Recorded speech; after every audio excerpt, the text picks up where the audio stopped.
Hello, I'm Michael Slynn, Senior Editor at Stanford Social Innovation Review, and I'm here with Dean Karlan, Professor of Economics at Yale University.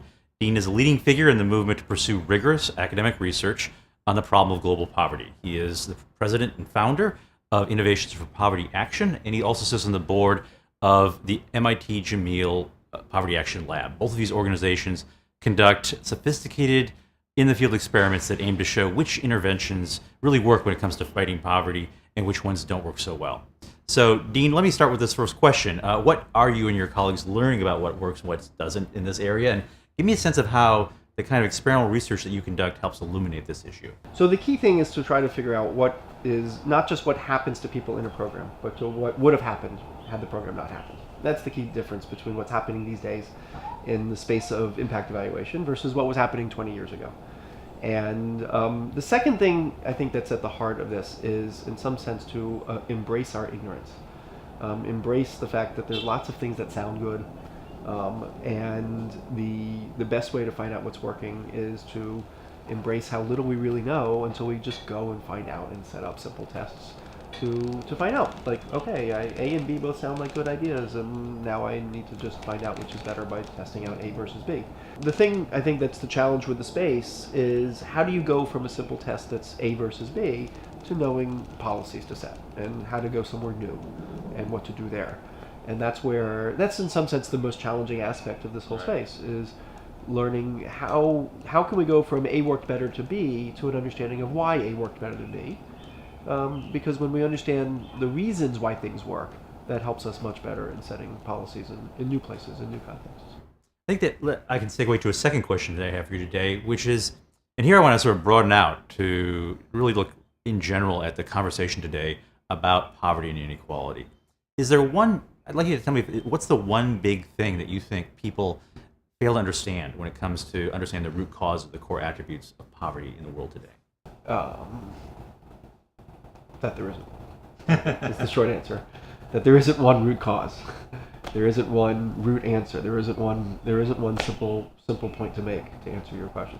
And yet people want that. People want that that TED style speech that I can fit into this conversation. And the fact is, people are very different in lots of places. Some things that work might work on average, but are going to work really well for some people and okay for others. And that's part of the challenge. And it's not to say that this is not an answerable question, but it's not going to be a simple answer. It's not going to be just do this. Fair enough. I think my third and last question for you also leads toward a single thing, and maybe it's oversimplifying, but I really, for the sake of timing here, here's my third question for you.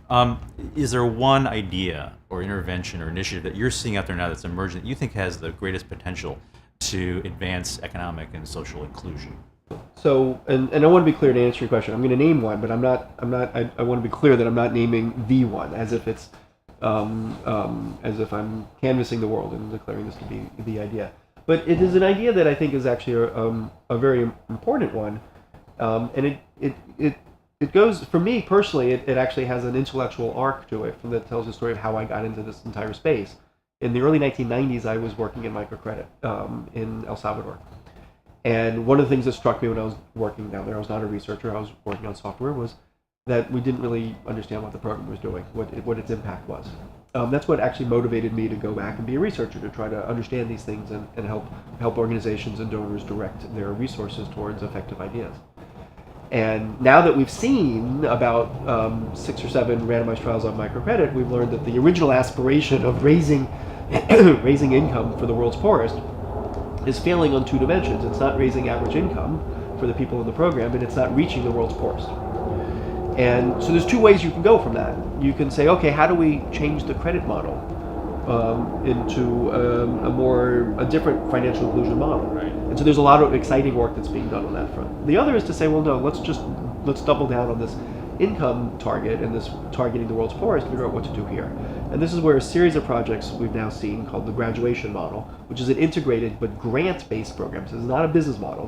This is a subsidy model. Has actually found to have really strong average impacts and is reaching the world's poorest. Now, it works great for some and okay for others. So that's actually an area that it requires a lot more work to understand what's going on, that some are seizing this opportunity and running with it and doing great, and others are just doing okay, and how can the program be altered? Maybe there's something about the psychosocial component of what's being done that can be improved.